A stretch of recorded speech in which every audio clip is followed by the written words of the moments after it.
Welcome back study with D के sir. Hello student, आज हम बात करेंगे कि बायोलॉजी की परीक्षा में आपको 70 में 70 कैसे लाना है। मैंने देखिए यहाँ हेडिंग बनाया हुआ है 70 में 70 दिलाने का संकल्प। मतलब अगर मेरे बताए गए इन सारे रूल्स को आप फॉलो करते हैं तो आपको 70 में 70 मिलेंगे, इसमें कोई रोक नहीं सकता है। तो सबसे पहले देखिए, किसी भी परीक्षा की रणनीतियों, अगर आप तैयारी की रणनीतियाँ बनाते हैं तो रणनीतियाँ समस्या के अनुसार बनाया जाता है। कौन कौन सी समस्याएँ हैं, उन समस्याओं का समाधान ही रणनीतियाँ हैं। तो आइए सबसे पहले हम समस्याओं पे चर्चा करते हैं। ऐसे स्टूडेंट जब बायोलॉजी का पेपर देने जाते हैं और जो स्टूडेंट ऑफलाइन ऑनलाइन हमसे मिलते हैं, तमाम तरह की बातें करते हैं कि सर मैं परीक्षा के दौरान बैठता हूं परीक्षा देने पेपर हॉल में, तो हमें तमाम तरीक़ा की परीक्षा कक्ष में तो हमें तमाम समस्याएं आती हैं। वो कौन कौन सी समस्याएं, देखिए सबसे पहले कुछ बच्चे बताते हैं कि चित्र या आरेख नहीं बन पाता। मैंने उन समस्याओं को इकट्ठा करके लिखा है जो बच्चे बताते हैं। क्या कहते हैं, सर मुझे चित्र बनाना नहीं आता है, बायो में मैं चित्र कैसे बनाऊं। कुछ बच्चे तो ऐसे मिलते हैं कि सर प्रीवियस ईयर क्वेश्चन पढ़ना क्या ज़रूरी है। हाँ बिल्कुल ज़रूरी है, आपके लिए प्रीवियस ईयर क्वेश्चन पढ़ना क्या है, बिल्कुल ज़रूरी है। कुछ बच्चे लॉन्ग आंसर नहीं कर पाते हैं, सर बहुत लंबा लिखना रहता है, लॉन्ग आंसर कैसे करें। कुछ तो कहते हैं सर मुझे सब कुछ आता है लेकिन जब मैं वहाँ बैठता हूँ तो मुझे डर लगता है, मैं परीक्षा के दौरान मुझे डर लगता है, मैं पेपर कैसे करूँ, क्या करूँ, कैसे करूँ। ये समस्याएँ उनके अंदर बनी रहती है। ठीक है, आइए कुछ बच्चे तो न्यू क्वेश्चन नहीं कर पाते हैं। जैसे कुछ नया क्वेश्चन आ जाता है तो कुछ बच्चे नए क्वेश्चन नहीं कर पाते कि हमको नया क्वेश्चन कैसे करना है। बायोलॉजी कैसे पढ़ें, कितना पढ़ें, कब पढ़ें, कब कब पढ़ें, ये तमाम तरह की समस्याएं आती है। आज हम इन्हीं समस्याओं के समाधान को लेकर के आए। तो सबसे पहले देखिए, मैं स्टेप वाइज स्टेप आपको समाधान बताऊंगा कैसे समाधान करना। सबसे पहले तो आप ये देखें क्या क्या ज़रूरी है। मतलब अगर आप परीक्षा देने जा रहे हैं तो आपके लिए सबसे पहले क्या क्या ज़रूरी है बायोलॉजी के पेपर में। आप चैप्टर वाइज मोस्ट इम्पॉर्टेंट प्रश्न को नोट कर लीजिए। जितने चैप्टर वाइज इम्पॉर्टेंट प्रश्न हो उसको नोट कर लीजिए। मैं इसको मतलब आपको ये मैं 27 तारीख को दोपहर में चैप्टर वाइज जितने इम्पॉर्टेंट वीडियो इम्पॉर्टेंट क्वेश्चन हैं उसको मैं प्रोवाइड करवा दूंगा। उसके बाद दूसरा, प्रीवियस ईयर क्वेश्चन पेपर, जो प्रीवियस ईयर क्वेश्चन पेपर हैं उनको आप पूरा देख लें कैसे करना है, क्या करना है। कुछ नए प्रश्नों को पढ़ लीजिए। आरेख एवं चित्र जरूर बनाइए, जहाँ लग रहा है, जहाँ जरूरी है वहाँ डायग्राम बनाइए, रेखा चित्र बनाइए। ये सारे के सारे आपके जरूरी होते हैं। अब जो हमने प्रॉब्लम थी और क्या क्या जरूरी है उस पर चर्चा कर लिए। एग्जाम पैटर्न क्या होता है, देखिए एग्जाम पैटर्न में 3 तरीके के क्वेश्चन आते हैं, इजी, एवरेज, हार्ड। कैसे कैसे क्वेश्चन आते हैं, इजी आते हैं, एवरेज आते हैं, हार्ड आते हैं। कुछ प्रश्न तो आपको बहुत आसान मिलेंगे, कुछ आपको औसत मिलते हैं और कुछ प्रश्न कैसे मिलते हैं, कठिन मिलते हैं। इजी पोर्शन में क्या क्या आएगा, इजी पोर्शन में आपका जनन शास्त्र, मानव कल्याण में सूक्ष्म जीव, जीव और समष्टियाँ, विकास, जैव विविधता एवं संरक्षण, पारितंत्र, जैव प्रौद्योगिकी और उनके अनुप्रयोग। एक बार और इन चैप्टर का नाम देखिए, इजी चैप्टर होते हैं, इसको पढ़ के ज़्यादा से ज़्यादा नंबर लाया जा सकता है, आसानी से याद हो सकते हैं। कौन कौन से हैं, जनन स्वास्थ्य है, मानव कल्याण में सूक्ष्म जीव है, जीव और समष्टियाँ हैं, विकास है, जैव विविधता एवं संरक्षण है, पारितंत्र है, जैव प्रौद्योगिकी एवं उसके अनुप्रयोग हैं। अब आप देखेंगे कि टप पोर्शन में क्या क्या आता है। तो टप पोर्शन में आपको वंशागत एवं विविधता मिल जाएगा। क्या मिलेगा, वंशागत एवं विविधता मिल जाएगा। और इसके अलावा वंशागति का आणविक आधार, क्या मिलेगा, वंशागत का आणविक आधार, मानव स्वास्थ्य एवं रोग, मानव जन्म। इन चैप्टर से संबंधित रिलेटेड क्वेश्चन वही बच्चा करेगा जो सही ढंग से पूरे साल पढ़ा होगा।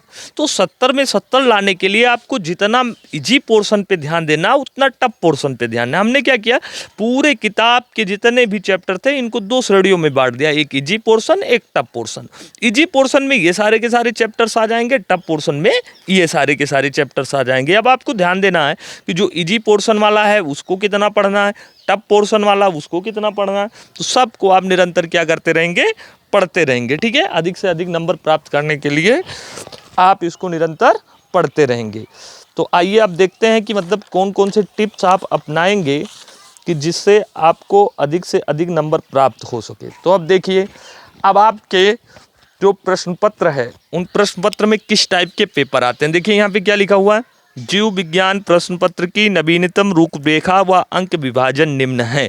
मतलब किस प्रकार के प्रश्न आएंगे, कितने अंकों के आएंगे। कुछ लोग को अभी यही नहीं पता होगा, कुछ पुराने पेपर देखे होंगे वो अच्छे से जानते हैं। आइए देखिए, बहुविकल्पीय प्रश्न जो है ये संख्या में टोटल 4 रहेगा, एक एक नंबर का रहेगा, योग कितना होगा 4 नंबर का होगा। अति लघु उत्तरीय प्रश्न टोटल आपको 5 मिलेंगे, ए भी एक एक नंबर के रहेंगे और योग कितना होगा 5, यानी कुल मिलाकर के 5 4 9 नंबर का ये हो जाएगा। लघु उत्तरीय प्रश्न ये 2 नंबर के रहेंगे, 5 क्वेश्चन रहेंगे यानी 10, तो 10 5 15 4 19 नंबर के क्वेश्चन तो आपके छोटे छोटे हो गए। अब लघु उत्तरीय प्रश्न 3 अंक का रहेगा, ये कितने क्वेश्चन रहेंगे 12 संख्या इनकी रहेगी, 3 अंक के रहेंगे, 36 अंक हो जाएगा। और जो विस्तृत उत्तरीय प्रश्न होंगे ये 3 क्वेश्चन होंगे आपके, और कितने कितने नंबर के रहेंगे 5 5 नंबर के यानी 15, कुल 29 प्रश्न आपको करने हैं, जिसमें से 70 नंबर आपको मिलना है। कितने प्रश्न करने हैं आपको 29 प्रश्न करने हैं, 70 नंबर मिलना है। अब देखिए आप टिप्स क्या अपनाएंगे। सबसे महत्वपूर्ण चीज़ ये है कि अगर आप परीक्षा की तैयारी कर रहे हैं तो इस समय आप कौन कौन सा टिप्स अपनाएंगे। तो देखिए पिछले 4-5 सालों के प्रश्न पत्रों को तैयार कर लीजिए आप। पिछले 4-5 साल में जो प्रश्न पूछे गए हैं उनका अच्छे से क्या कर लें, तैयारी कर लें। लघु उत्तरीय व विस्तृत उत्तरीय प्रश्नों में चित्र व आरेख बनाकर लिखने का प्रयास करें। जो लघु उत्तरीय प्रश्न है, विस्तृत उत्तरीय प्रश्न है, उसका चित्र बनाएं, उसका आरेख बनाएं, उसको पूरा लिखने का प्रयास करें। उत्तर पॉइंट टू पॉइंट लिखें, जैसे जैसे मान लें अच्छे तरीके से उसका उत्तर लिखें, पॉइंट टू पॉइंट उसका उत्तर लिखने का प्रयास करें। ये नहीं कि उसमें बकवास लिखें। हम लोग क्वेश्चन पेपर देखते हैं, बहुत सारे बच्चे उसमें लिख देते हैं, तमाम तरह की बातें लिख देते हैं। जैसे अभी हमने पिछले साल देखा बोर्ड की कॉपी में बायो का मैं चेक कर रहा था, ऊपर उसने एक बच्चे ने लिखा था सर हम आपके बच्चे जैसे हमें पास कर दीजिएगा। तो इस तरीके से कोई सिंपैथी नहीं होती है। चित्र साफ बनाएं, आपकी कॉपी भी साफ़ सुथरी लिखा होना चाहिए, साफ़ सुथरा दिखा होना चाहिए, ज़्यादा घाँच पाँच नहीं होनी चाहिए कॉपी में। 3 अंकों वाले प्रश्न को पूरा 1 पेज लिखें। ये सबसे इम्पॉर्टेंट पॉइंट है कि भाई अगर आप 3 अंक के प्रश्न को लिख रहे हैं तो पूरा 1 पेज क्या करें, लिखें।